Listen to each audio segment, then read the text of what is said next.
কি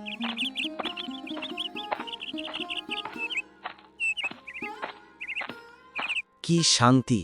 সারাদিনে রোদে খাটুনির পর এই গাছের নিচে বসার মজাটাই আলাদা। তুমি ঠিক বলেছ রতনদা। এই গাছটা না থাকলে যে আমাদের কি হতো ভগবানই জানে। শান্তি তো আছে, তবে এই গাছের আম নিয়ে যে অশান্তিটা হয় তা কিন্তু ভুলে যেও না। তপন, তুই তো শুধু ঝগড়া করার জন্য রেডি থাকিস। আরে বাবা, এক গাছের আম 2 গ্রামে ভাগ করে খালে তো একটু কথা কাটাকাটি হবেই।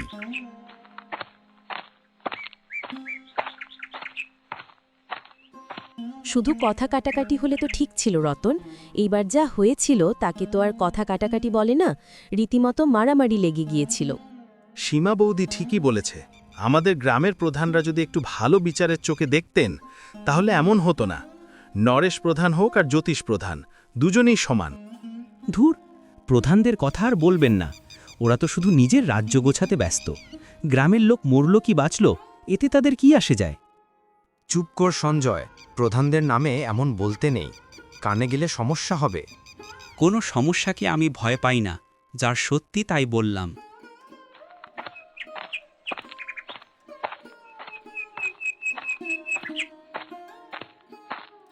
দেখেছ নরেশদা, গ্রামের মানুষ কেমন ওই গাছের নিচে বসে আরাম করছে, যেন কোনো কাজ কাম নেই। দেখলাম তো, কিন্তু আমার মাথায় এখন অন্য চিন্তা ঘুরছে জ্যোতিষ। কেমন চিন্তা? ওই আম গাছের চিন্তা। আর কিছুদিনেই তো আম পাড়া হবে। এবারও যে একটা হুড়োহুড়ি হবে সেটা আমি আগে থেকেই বলে দিতে পারি। সে তো হবেই। এই গাছটা যতদিন আছে এই দুর্কারাম কাণ্ড চলতেই থাকবে। মানুষদের কোনোভাবেই বোঝানো যাবে না। এর একটা স্থায়ী সমাধান করা দরকার। প্রতি বছর ঝগড়া মারামারি আর ভালো লাগে না। সমাধান তো একটাই, কিন্তু সেটা তো আর মুখে বলা যায় না। কি সমাধান জ্যোতিষ ভাই? থাক, এ কথা পরে হবে। এখন চলো বাজারের দিকে যাই।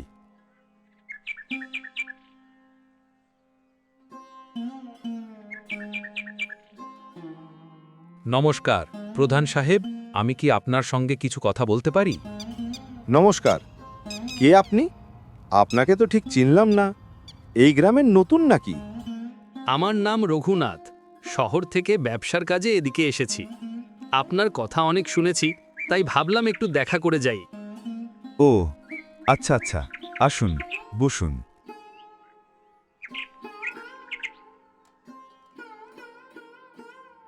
তা কি মনে করে আমাদের গরিবের এলাকায়? দেখুন, আমি বেশি ঘুরিয়ে পেঁচিয়ে কথা বলতে পছন্দ করি না। আপনি এই গ্রামের প্রধান, তাই আমি আপনার কাছে এসেছি। এখন আমি আসল কথায় আসি। হ্যাঁ হ্যাঁ, নিশ্চয়ই বলুন, কি বলতে চান? আমি একজন কাঠের ব্যবসায়ী। আপনাদের 2 গ্রামের মাঝে যে আম গাছটা আছে সেটা আমার খুব পছন্দ হয়েছে। গাছ পছন্দ হয়েছে মানে? ওটা কি কোনো পছন্দের জিনিস? শত শত বছরের পুরনো গাছ। ওটা তো আমাদের 2 গ্রামের প্রাণ।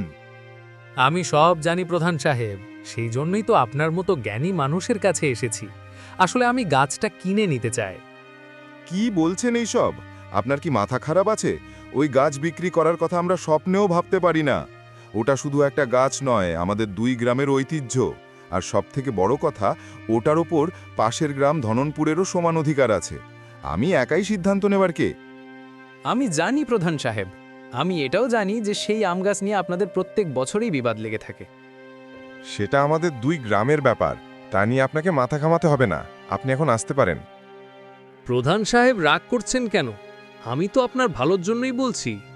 কোনো মতো যদি গ্রামের মানুষদের রাজি করাতে পারেন আর পাশের গ্রামের প্রধানকে সামলে নিতে পারেন, তাহলে আপনার জন্য একটা ভালো পুরস্কার আছে। কেমন পুরস্কার? ধরুন 20,000 টাকা নগদ। কি বললেন?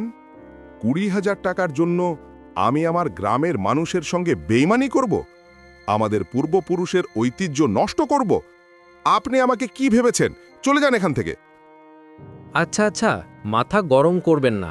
যদি আমি আপনাকে নগদ 30,000 টাকা দিই, শুধু আপনার জন্য কাজ হয়ে গেলেই টাকা আপনার হাতে, কি বলেন? কাজটা প্রায় অসম্ভব। নরেশ প্রধান হলো জেদি মানুষ। যেটাতে না বলেন সেটা আর হয় না। আর গ্রামবাসীর, তারা তো এই গাছের জন্য জীবন দিয়ে দিবে। দেখুন প্রধান সাহেব, দুনিয়াতে অসম্ভব বলতে কিচ্ছু নেই। টাকা দিয়ে কি না হয়, সেই ব্যবস্থা তো আপনাকেই করতে হবে। আমি শুধু টাকা দিতে পারি। রাজি থাকলে বলুন, আমি অপেক্ষায় আছি। ঠিক আছে, আমাকে কয়েকটা দিন সময় দিন, আমি আপনাকে খবর দিব। আপনি বর্তমানে গ্রামেই থাকুন, কিন্তু এই কথা যেন কারো কানে না যায়। আপনি একদম চিন্তা করবেন না প্রধান সাহেব। আমাদের মধ্যে যা কথা হলো, কোনো কোথাও এই ঘরের 4 দেওয়ালের বাইরে যাবে না। আমার মুখ একদম চুপ।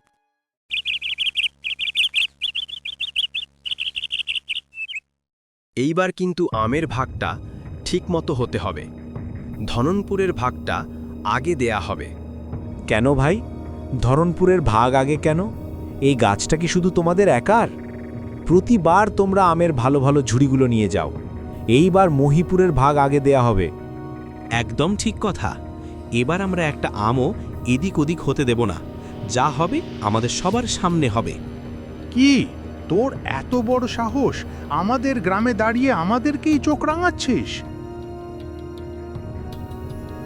কথা কাটাকাটি থেকে ধাক্কাধাক্কি লেগে যায়। এর মধ্যে কেউ একজন আমের ঝুড়িও উল্টে দেয়। সাথে সাথে রীতিমতো মারামারিও লেগে যায়।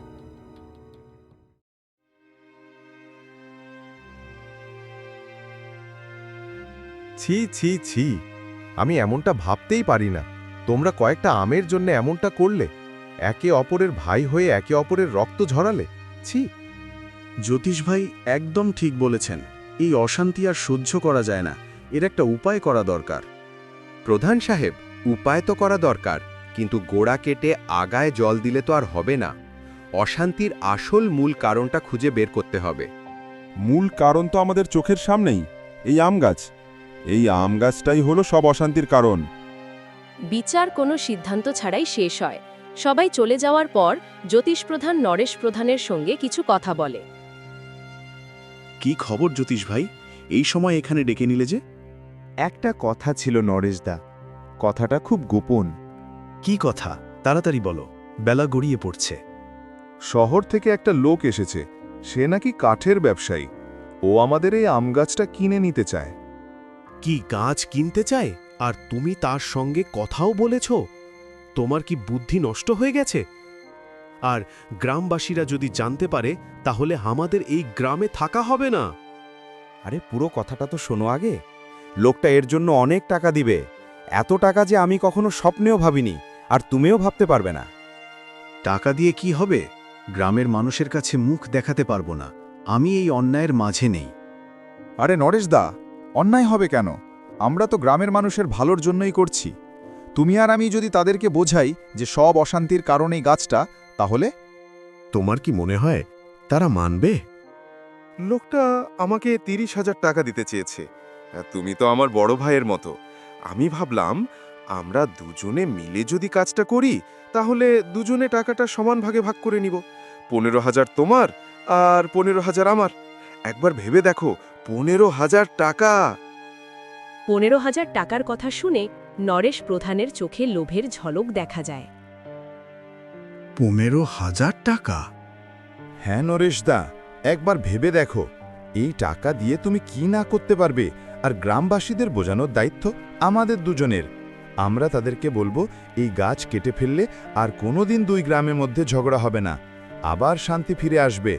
আর শান্তির কথা শুনে তারা রাজি হয়ে যাবে। ঠিক আছে, আমি তোমার সঙ্গে আছি, তবে কাজটা কিন্তু খুব সাবধানে করতে হবে। সেই চিন্তা তুমি আমার উপর ছেড়ে দাও, আমি দেখে নেব।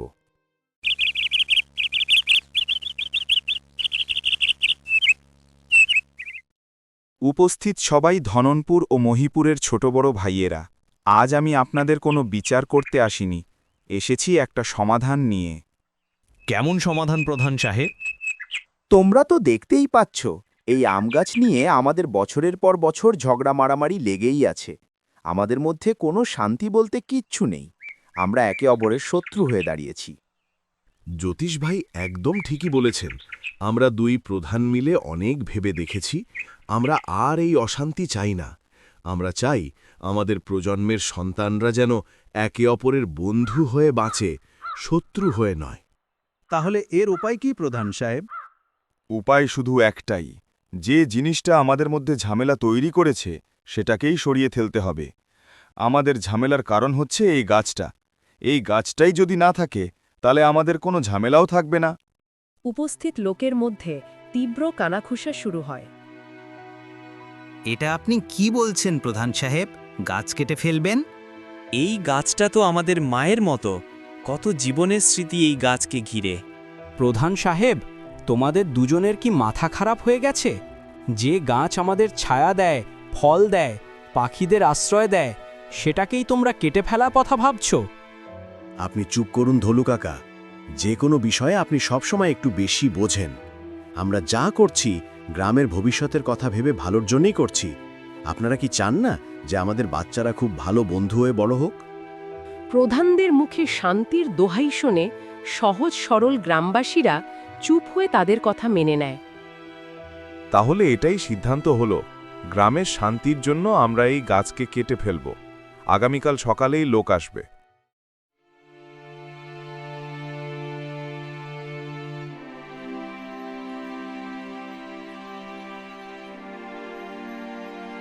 কি হলো, দেখে আছো কেন?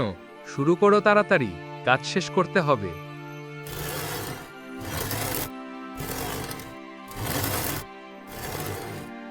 ভাই, আমাদের কি কিচ্ছু করার ছিল না? কি করব নিমাইদা? প্রধানদের সিদ্ধান্তের ওপরে কথা বলার সাহস কার আছে? আজ আমাদের সবার সামনে একটা অন্যায় হচ্ছে, তাও আমরা কিচ্ছু করতে পারছি না। এর ফল কিন্তু ভালো হবে না। দেখতে দেখতে কিছুক্ষণ পর গাছ কাটা শেষ হয়। আপনাদের ধন্যবাদ প্রধান সাহেব। আপনারা যা করে দেখালেন তা সহজে কেউ পারে না। এটা একটা চমৎকার। তা তো নিশ্চয়ই, তবে আমাদের টাকাটা? আরে প্রধান সাহেব, আপনি টাকার জন্য এত চিন্তা করছেন কেন? আমি কি পালিয়ে যাচ্ছি নাকি? এত বড় গাছ শহরে নিয়ে গিয়ে বিক্রি করে টাকা আনতে তো 2-3 দিন সময় লাগবেই। আমি কথা দিচ্ছি, 3 দিনের মধ্যেই আপনার টাকা আপনার কাছে পৌঁছে যাবে। আমার উপর ভরসা রাখতে পারেন। ঠিক আছে, আমরা আপনার কথার ওপরে ভরসা করলাম।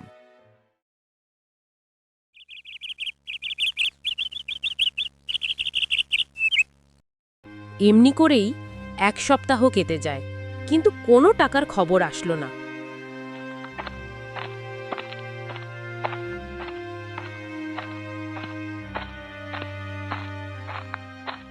সকাল থেকে এইভাবে ছটফট করছো কেন? তোমার কি হয়েছে? সেটা তুমি বুঝবে না। যাও, ভেতর থেকে 1 গ্লাস ঠান্ডা জল দিয়ে যাও।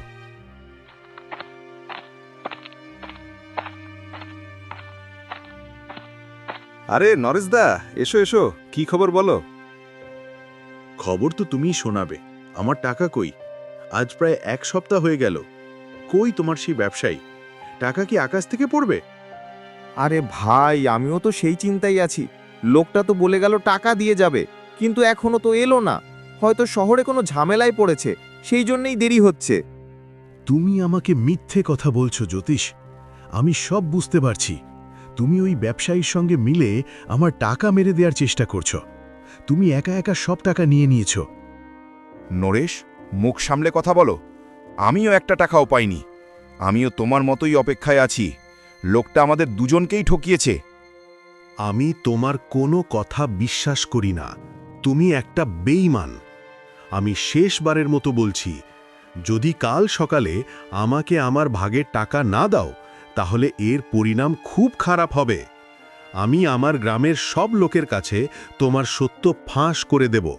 বলে দেব যে তুমি আমাকে টাকার লাভ দেখিয়ে এমনটা করিয়েছ।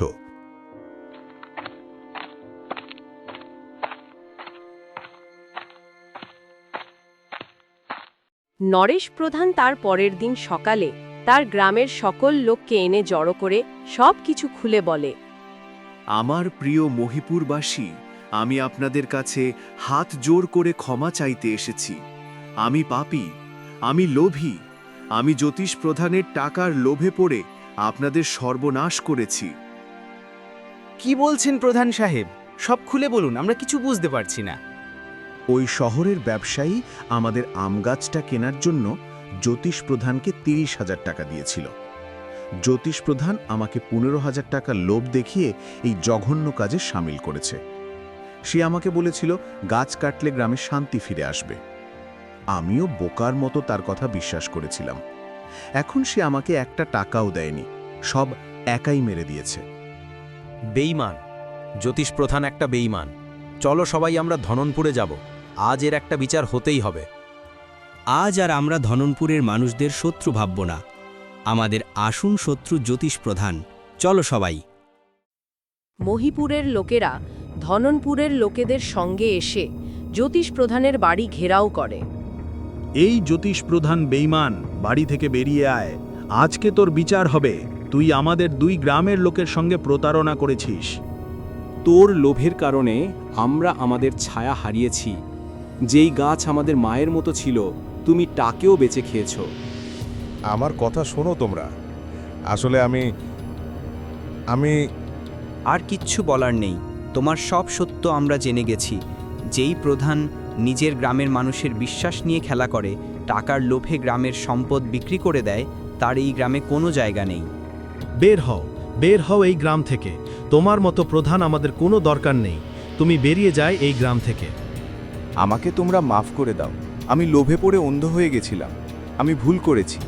আমাকে তোমরা গ্রাম ছাড়া করো না। আমি এই গ্রাম ছেড়ে কোথায় যাব? যেখানে তোমার লোভ তোমাকে নিয়ে যায়, তুমি সেখানেই যাও। আমরা 2 গ্রামের মানুষ মিলে সিদ্ধান্ত নিয়েছি, তোমাকে এই গ্রাম ছেড়ে চলে যেতে হবে। এটাই তোমার শাস্তি। গ্রামের মানুষ তাকে গ্রাম ছাড়া করে দেয়। জ্যোতিষ প্রধান খালি হাতে, মাথা নিচু করে গ্রামের মেঠো পথ ধরে অজানায় হেঁটে চলে যায়। 2 গ্রামের মানুষ ওই গাছের নিচে জায়গায় এসে দাঁড়ায়। খা খা রোদ পড়ছে সবার গায়ে। আজ কি গরম, অথচ আমরা এই গাছের নিচে বসে আরাম করতাম। আমরা আমাদের নিজের পায়েই কুরুল মারলাম ভাই। প্রধানদের ফাঁদে পড়ে আমরা আমাদের কত বড় সম্পদ হারিয়ে ফেললাম। যা হওয়ার তা তো হয়েই গেছে, এখন আর আফসোস করে লাভ নেই। ভিডিওটি থেকে কি শিখলেন তা অবশ্যই কমেন্ট করে জানাবেন। আর ভিডিও ভালো লাগলে একটা লাইক করতে ভুলবেন না। আর চ্যানেলটি সাবস্ক্রাইব না করলে করে রাখুন, যাতে এই রকম ভিডিও নিয়মিত দেখতে পারেন। ততক্ষণে ভালো থাকুন। দেখা হচ্ছে নতুন কোনো ভিডিওতে। ধন্যবাদ।